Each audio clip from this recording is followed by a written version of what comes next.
Dans cette leçon, vous apprendrez à calculer et à tracer une fonction de répartition empirique. Commençons par exécuter les codes nécessaires. Nous allons utiliser comme d'habitude Pandas, NumPy, Matplotlib, Seaborn et le module stat de SciPy.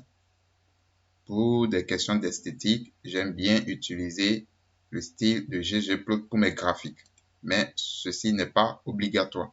J'exécute cette cellule aussi. Afin d'illustrer les différents concepts de cette leçon, nous utiliserons l'ensemble de données iris, c'est un célèbre jeu de données, ainsi que des données qui sont générées aléatoirement. Le jeu de données iris comprend 50 échantillons de chacune des 3 espèces d'iris.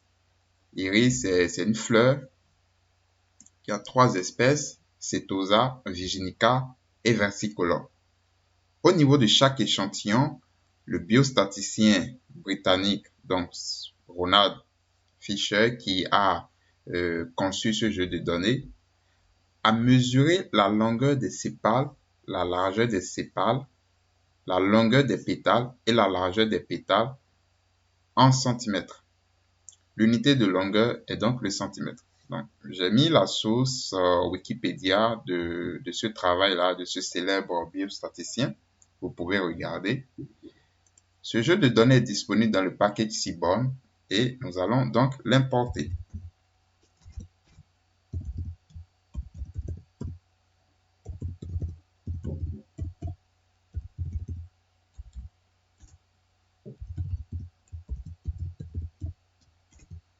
Comme je le disais tantôt, les variables sont longueur des sépales, largeur des sépales, longueur des pétales et largeur des pétales. Et vous avez les différentes espèces. Donc, je vais afficher la structure de la data frame iris, iris.info. Et afficher maintenant, donc vous avez 150 observations, d'accord? Vous avez 3 espèces, donc 50 observations pour chacune des espèces. Vous avez au total 5 variables et il n'y a pas de valeur non nulle. Les données sont des valeurs décimales. Alors, vous pouvez essayer de voir quelles sont les espèces, d'accord, les espèces d'iris que nous avons. Donc, iris species.value count. Nous connaissons déjà cette méthode-là. Vous voyez, il y a 50 iris setosa, 50 versicolor, 50 virginica, ce qui fait un total de 150 observations. Qu'est-ce que la fonction de répartition? La fonction de répartition, sans vous faire un cours de statistique ou de probabilité ici, la fonction de répartition d'une variable réelle int est la fonction qui, à tout petit int, associe la probabilité d'avoir une valeur inférieure ou égale à int. Donc, voici l'équation mathématique d'une fonction de répartition. La fonction de répartition, en effet, la fonction de répartition empirique attribue la probabilité 1 sur n, n étant le nombre total dans l'échantillon, la taille totale de l'échantillon, pardon. Donc, la fonction de répartition empirique attribue la probabilité 1 sur n à chacun des n nombres des n éléments dans un échantillon. D'accord? À chacun des n éléments, ou bien n observations.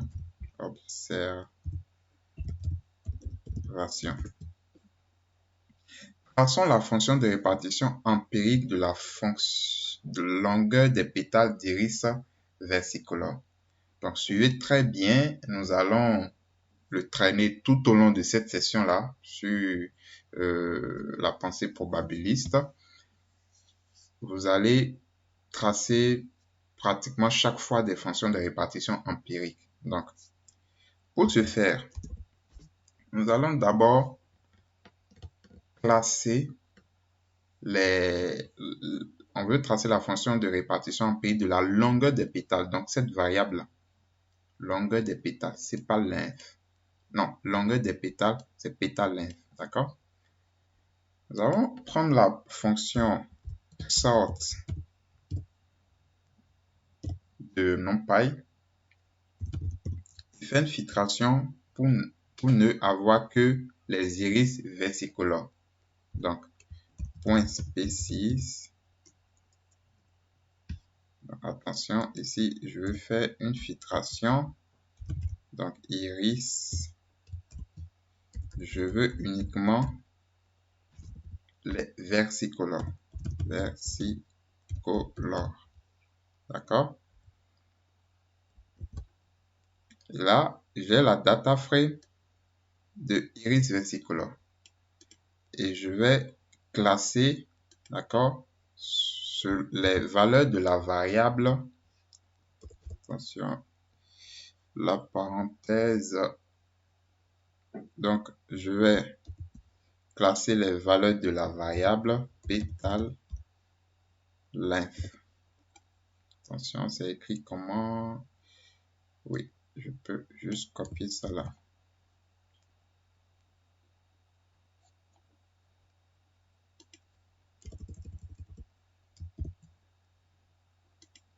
Pétale lymphe, d'accord? Et j'affiche ins, vous allez voir, parce que il faut, pour comprendre un code, il faut l'exécuter, voir le résultat.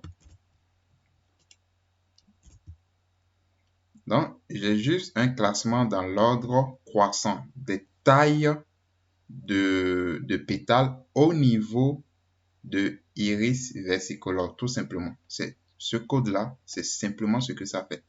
Ça a classé dans l'ordre croissant, du plus petit au plus grand. D'accord?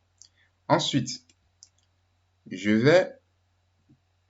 veux maintenant faire, puisque la fonction de répartition empirique attribue la probabilité 1 sur n. Donc, pour chacune de ces valeurs-là, je vais calculer la probabilité 1 sur n, tout simplement. Donc, y égale np arrange. Je pars de 1. Au total, j'ai l'inf de ins, d'accord, qui va me compter plus 1. Je fais plus 1 divisé par le total. Et j'affiche, vous allez voir, dans 0.02, 0.04, etc. D'accord. Donc, maintenant, je peux tracer le graphique. Je fais juste pt-plot is y. Je vais ajouter les titres des as. Ici, j'ai la longueur. Attention, longueur. C'est qui commande déjà ce truc-là. Longueur, voilà, des pétales.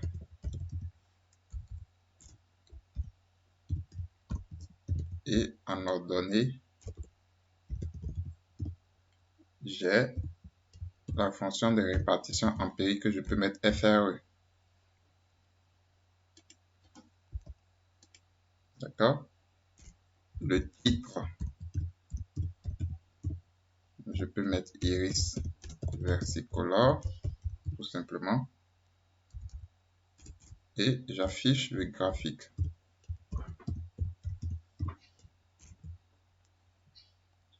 Voilà.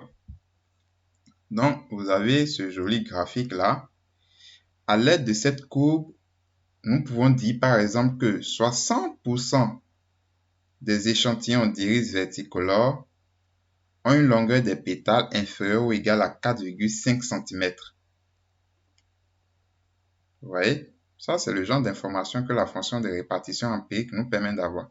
60% des échantillons d'iris versicolore ont une longueur des pétales inférieure ou égale à 4,5 cm. Puisque nous allons tracer la fonction de répartition empirique dans toute la section, pendant toute la section numéro 4, il est bien de la mettre dans une fonction au lieu de chercher à copier-coller du code. Donc, nous allons écrire tout le code qui a servi à tracer la fonction de répartition empirique de la longueur des pétales d'iris versicolore. Nous allons le mettre, tout ce code-là, dans une fonction que nous pourrons réutiliser à chaque fois. Donc, je vais dire df, fonction de répartition empirique, je vais la nommer tout simplement FRE, data. D'accord? Qu'est-ce que j'ai fait? Premièrement, en abscisse, as des abscisses, je vais ordonner tout simplement dans l'ordre croissant, j'ordonne les valeurs des données et en ordonnée as des ordonnées, je vais calculer la probabilité empirique.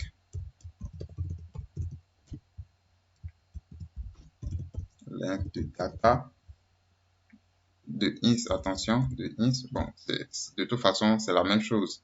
Length de ins, d'accord, le nombre d'éléments dans ins est égal au nombre d'éléments dans data. Ins, ce n'est que la version ordonnée de data, d'accord, plus 1 sur length de ins, comme ceci, et la fonction retourne ins y, et après je peux appliquer, je peux faire un plot tout simplement derrière pour afficher les résultats.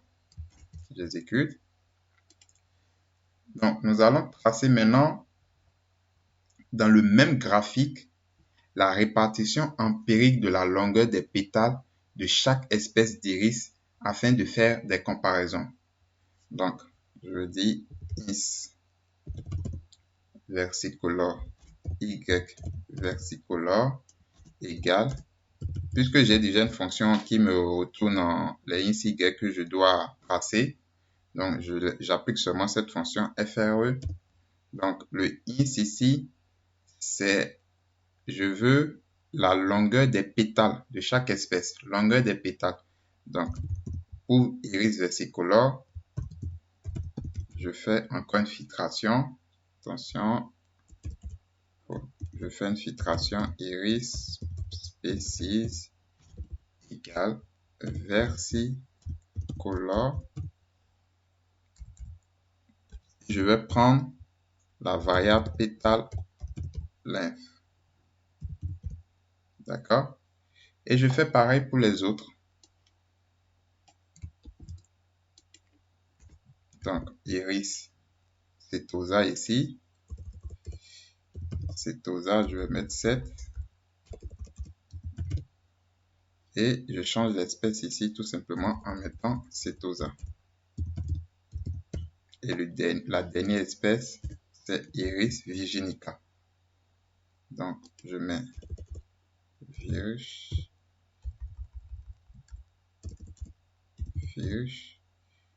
et virginica ici.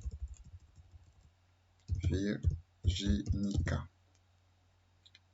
Voilà, maintenant je peux faire les graphiques. PFT plot.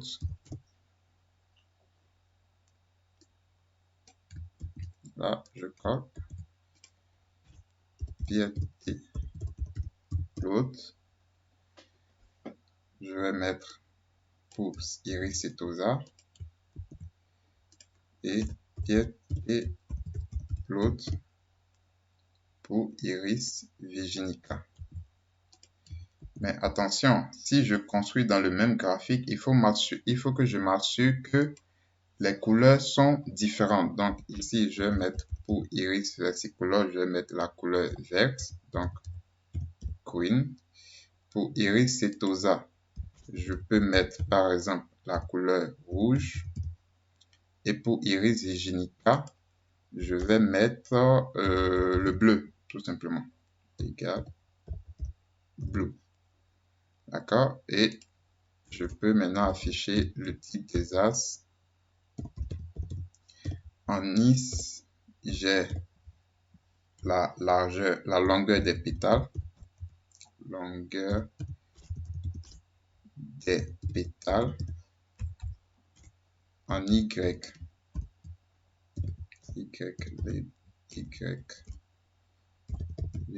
J'ai la fonction de répartition empirique, donc le calcul, et j'affiche le graphique maintenant.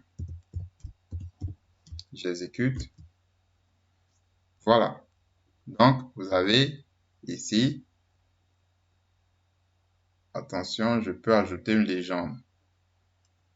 En ajoutant une légende, ce sera mieux visible. Donc, je vais faire légende ici.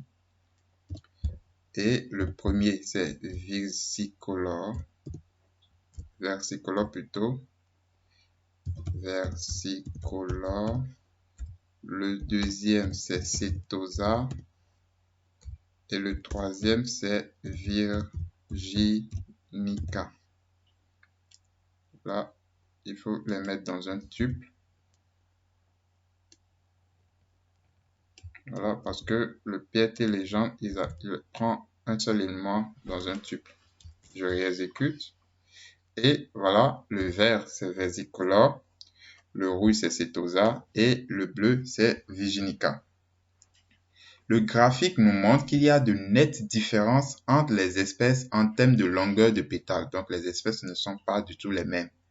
Setosa, en rouge, est beaucoup plus court. D'accord? Regardez. Et avec une faible variabilité de la longueur de pétales au niveau de cette espèce-là. Donc, ici, vous avez de 1, voilà, ça varie comme ça dans cette gamme-là. Alors que Virginica et Versicolor sont beaucoup plus longues. D'accord? Donc, la fonction de répartition empirique est un précieux outil qui donne une image complète de la façon dont les données sont distribuées. À présent, nous allons passer à la fonction de densité de probabilité. Toujours dans notre optique de savoir penser maintenant probabilité.